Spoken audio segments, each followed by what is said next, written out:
balloons, bazookas, boobies, bosoms, boulders, cans, hooters, knockers, melons, honkers, jugs, rack, tatas, tits, torpedoes, guns, bust, doorknobs, coconuts, and our favorite one, the girls. Welcome to the All About Breastfeeding show, where your host, Lori, highlights mothers just like yourself and goes beyond the surface questions and digs deep so they share not only their joys and happiness in their daily breastfeeding life, but also their pain and struggles and how they worked through them. Episode number 112. Welcome to All About Breastfeeding, the place where the girls hang out. I am your host, Lori Jill Eisenstadt, IBCLC. My specialty is helping moms who are struggling with issues related to breastfeeding. You can get help from me by checking out allaboutbreastfeeding.biz for information on how to schedule your private consult with me. Before we get into the details of today's show, I have a few announcements to make. The first one is I would like to congratulate the winners of the All About Breastfeeding contest. Morgan won a Bravado nursing bra, Jessica won a Boba baby wrap, and Anastasia won a Skype consult. Now, the funny thing is that I know firsthand, Anastasia, of the challenges that you had with your beautiful first baby daughter. And I know that with your new baby daughter, breastfeeding has been going amazingly well. She is a lovely, beautiful, chunky monkey. She's breastfeeding beautifully and all systems are go, which means you don't need this Skype consult. However, you probably have a friend or two. Feel free to gift it to them. Just let me know.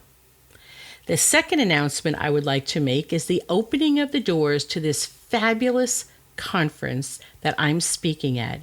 It is called the Fourth Trimester Summit, and it is being held online from November 9th to the 18th. You can get your free pass to this amazing online conference with 40 different speakers who are experts in their fields. Yes, it is free, and you don't need to leave home to attend, and you can watch it any time of the day or night at your leisure.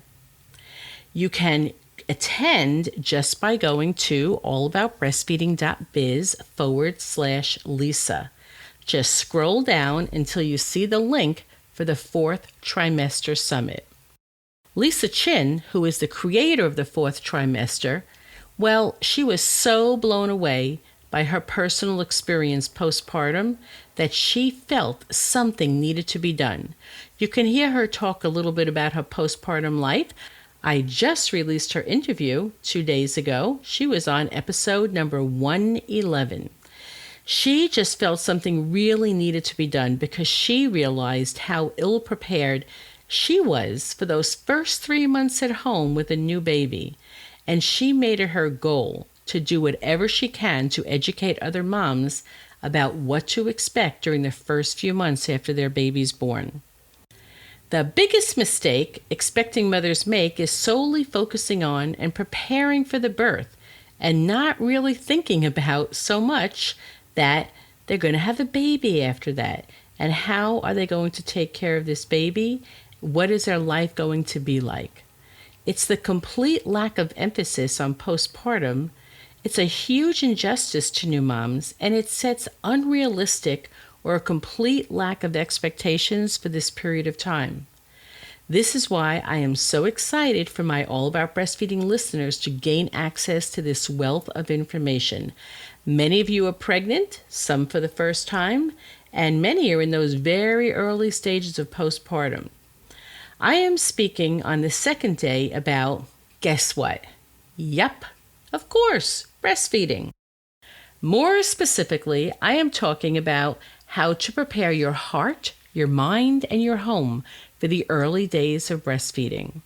Some of the other topics are co-sleeping benefits, even talk about diapers and the impact of maternal-infant bond on health and happiness. We have people speaking on the real deal on postpartum mood disorders, how to calm a fussy crying baby. Someone is going to be speaking on baby wearing and what might work best for you. which baby sign language signs to start with, and much more. So once more, just go to allaboutbreastfeeding.biz/Lisa to get free access to this online conference. Okay, we are done with the announcements and on to the show. Let's get started. In last week's show, we took our breastfeeding tour through England and Germany and discovered similarities and differences in the culture regarding wet nursing. We have learned that wet nursing, which is a woman who breastfeeds another's child, was a common practice all over the world before the introduction of the bottle and formula. From 2000 BC all the way to the 20th century, wet nursing evolved from an alternative of need to an alternative of choice. We have learned that wet nursing became so popular, which actually caused some problems, so much so that it moved to become a well-organized profession with contracts and laws designed to regulate its practice. Wet nurses were hired by agencies, and where they practiced and what they were paid was regulated by the agencies. While it does sadden me to work with moms who are having great difficulties with breastfeeding, to the point where they are just not making enough milk for their baby, it also pains me to hear them use the words that they feel like a failure. Moms will often say to me, "Women have been doing this for years. What is wrong with me that I can't provide for my baby?"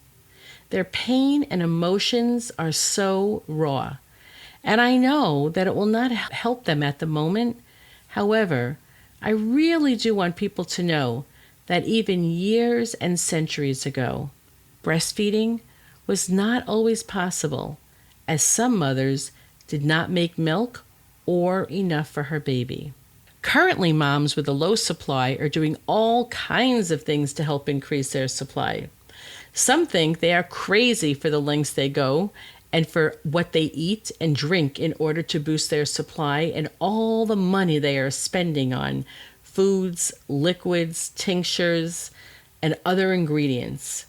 Just as in wet nursing and how it became a paid profession years ago and how it is becoming one in modern times and how society now looks down upon what was happening years ago, well, the same goes for what moms do to make more milk. Mothers currently are drinking tons and tons of water. I see moms come in for a consult and it's like they're just filled with so much water and wondering why they're not making enough milk for their baby. They are drinking Gatorade because they hear that helps. And some moms it does, but how much Gatorade can you drink? They're drinking beer because for some mothers it does help, but again, how much beer can you drink? Safely, I should say, to increase your supply. Mothers are making and eating lactation cookies and swallowing placenta pills to help increase their supply. While I do not like the word lactation failure, far be it from me to rewrite history. So here is some of what I have read. Lactation failure is mentioned in the earliest medical encyclopedia, the Papyrus Ebers, which comes from Egypt, 1550 BC, and it contains a small pediatric section that includes a prescription for lactation failure. It says, to get a supply of milk in a woman's breast for suckling a child, here's the prescription. Warm the bones of a swordfish in oil and rub her back with it. Or let the woman sit cross-legged and eat fragrant bread of soused durra, which is like a grain, while rubbing the parts with a poppy plant. Well, the prescription demonstrates that lactation failure was a problem during ancient Egyptian times, and as such, wet nursing was the primary alternative feeding method. I wanted to bring this up because readings such as this, well, it just shows that there has always been a small percentage of moms who have struggled for one reason or another, and moms should not batter themselves. They should not tell themselves that they have failed. There are many mentions of ways or activities for women to take on for their milk flow, which I take to mean milk volume. This also tells me that not all women had an adequate supply, and at least to a small degree, there was often talk about ensuring they had plenty of volume. The Roman physician Oribasius, 325 AD to 403 AD, wrote that the wet nurse should be required to do a certain amount of physical work in addition to her nursing obligations. The physical work was to incorporate chest and shoulder movements to enhance the flow. Oribasius recommended activities such as grinding, weaving, and walking. He also advised that a wet nurse should be a healthy 25 to 35-year-old woman who had recently delivered a male child, as this was felt to be optimal. There is actually quite a lot written about wet nurses and the requirements the employers had for their wet nurses and how they wanted them to do things like abstain from sex, not have any children while they were in their employ, take care of themselves in a certain way, all to ensure a continued good milk supply. Whether it be wet nurses or moms who breastfeed their babies directly, my reading tells me that many centuries ago, people were just as distracted with the idea of making enough milk as they are in modern day times. I work with so many women who begin pumping in the very early weeks postpartum. They are building their stash for many different reasons. Some did not make enough milk for their first baby from the very beginning. Some struggled once they went back to work. Others wanted to have their babies very close and knew that they would produce very little, if anything, when they became pregnant and wanted their baby to have breast milk for the first year of life. The hard part of this is it takes the fun out of breastfeeding. And I talk to enough moms who say breastfeeding was a lot of work and it's even more work than it needs to be, and that they certainly did not enjoy their postpartum days home because they were so distracted with making enough milk for their baby directly and for storing enough milk for when they went back to work. So it just changes what breastfeeding is really all about for some new mothers. Overall, it's been pretty interesting to learn that women from centuries ago were not that much different than mothers now. We want our babies to have breast milk, and if we struggle with supply, we will do almost anything to increase our supply.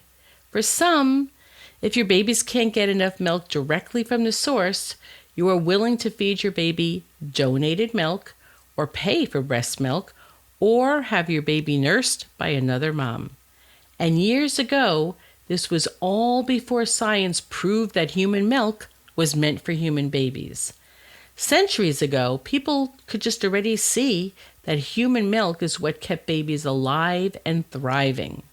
At the same time, there were similar concerns centuries ago about the safety of wet nursing, with the biggest worry that the wet nurse could pass diseases onto the baby, which is the same concern that we have in modern day times, which is a big reason for the milk banks that were thriving in the early 1900s to go by the wayside. By the time the 50s and 60s, the milk banks were gone. And now there is a resurgence of the milk banks, and we will be talking about that also. You will hear me say several times throughout this series of the history of infant feeding that one of my purposes is solely educational, and my other purpose in doing so is to reduce and hopefully remove the judgments that societies place on moms and that people have on one another for the choices they make in how to feed their babies. We are not much different in our current society than we were in ancient times. Next week, we will continue to explore infant feeding practices. We will get into wet nursing during times of slavery, and we will talk about what effects wet nursing had on the relationship between the nurse for hire and her baby, and the natural mother and her baby, as well as some interesting thoughts about how wet nurses were also used to bridge communities together. Until then, bye-bye. Have you heard that Phoenix, Arizona is blessed with an amazing birthing center? Baby Moon Inn Birth Center is the best option for families who want access to midwifery care in and out of a hospital setting. You can experience birth in a comfortable home-like setting where natural birth is the focus. Laboring in water, being able to walk outside during labor, and enjoy the beautiful garden. This is what birth can be like for you. There is so much more to learn about Baby Moon. The staff would love to have the opportunity to meet you and would like to extend an invitation for you to attend a free Choices in Childbirth class and a tour of the birth center.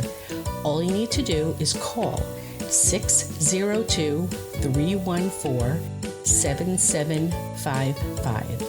That's 602-314-7755 and ask for the tour dates. You can also go to allaboutbreastfeeding.biz/podcast. And on the right-hand side of the page, you will see a link that will bring you to the calendar and you can sign up for the tour yourself. When you come in for the tour, make sure that you tell them you found out about it from the All About Breastfeeding podcast, and you will be given a very lovely free gift.